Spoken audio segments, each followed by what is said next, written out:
Joke teacher N नवाजिश को जुमले में इस्तेमाल करो। पप्पू आप हमें हफ्ते में 5 छुट्टियां दे दें तो आपकी एन नवाजिश होगी।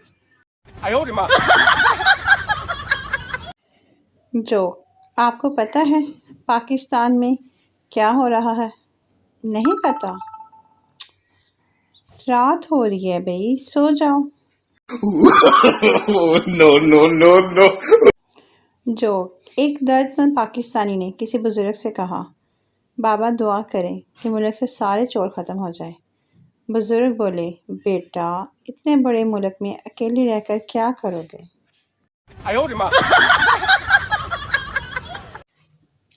अर्ज़ किया है साजन तेरे प्यार में, साजन तेरे प्यार में हम जा बजे दीवार में।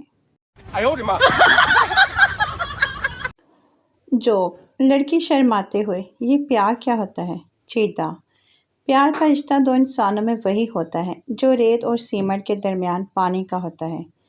फॉर एग्ज़ाम्पल लड़का सीमेंट, लड़की रेत, प्यार पानी।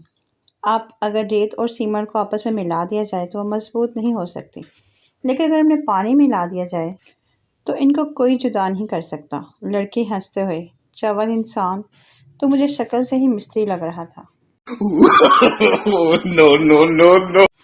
जो सरदार ये तुम कैसी माचिस लाए हो, एक भी तीली नहीं जल रही। बेटा क्या बात करते हो अब्बा, एक एक चेक करके लाया हूँ, सब जल रही थी।